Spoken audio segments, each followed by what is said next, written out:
One of the things about portfolio deals and daisy chain transactions, for a lot of people, massive headaches, and they usually don't get it to the finish line. And I've tried when I was in the beginning of my business to get involved in this. You never know who's the actual person has under contract. Feels like there's 5 people in the middle and there's all sorts of problems in between. And it rarely gets to the finish line is how many people are involved and nobody can get to the source, nobody get decisions made. And then it just spinning the wheels and never gets to the finish line. And it's a big headache for people.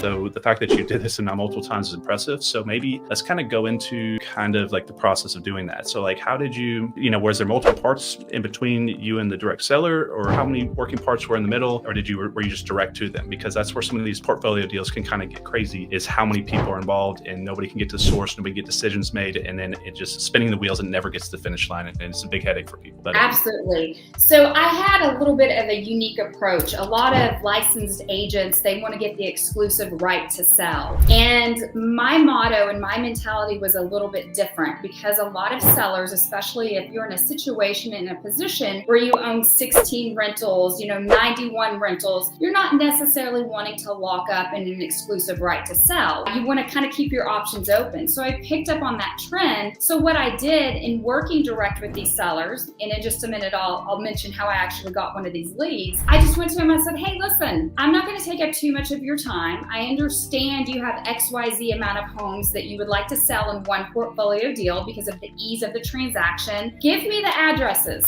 Let me see what I can do. And I'll bring you a couple of different offers. And then at that point, if I have piqued your interest, then we can enter into the contract and finish doing the paperwork on the exclusive right to sell and all that good stuff. And so the way I positioned it with these investors is they had nothing to lose. All you're going to do is send a spreadsheet with addresses, and I'm going to bring you potential offers. And if the dollar amount is good, or you want to start the negotiation process, then let's do it. So only 175 homes, only the package of 16 did I initially have the exclusive right to sell. So I find so many realtors and agents in the market where they will not work on anything unless they have that. And maybe that's the best fit for them. But for me, I saw the opportunity, and I knew if I got things in front of these sellers that they were going to take me serious and realize, wow, I probably haven't received anything to date on the table as far as a serious offer until this point. And that's what led to it. And I'll tell you, Connor, it was blood, sweat, and tears, because I was working all of these deals at the exact same time, on top of doing my very first multifamily syndication. And what a multifamily syndication is you're purchasing an apartment complex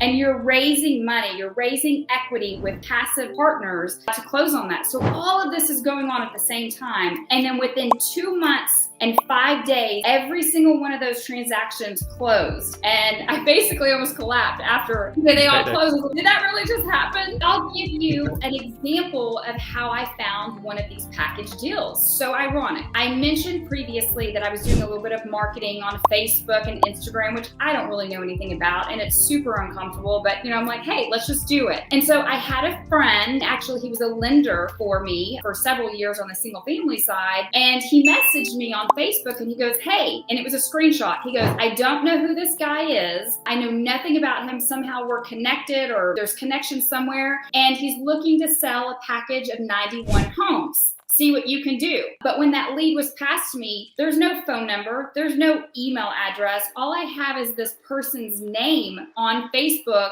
and that he's potentially looking to sell 91 properties. So I go into like little investigator mode, and I'm like, who is this? How do I find his number? How do I find his email? And I'm gonna cold call and talk about the value that I can bring to him, and also understand why he's selling, what he's wanting to achieve, and how I'm going to find a solution to his problem and add value at the end of the day. So ironically enough, that's how one of the leads came in and closed on that one package deal of 91 homes.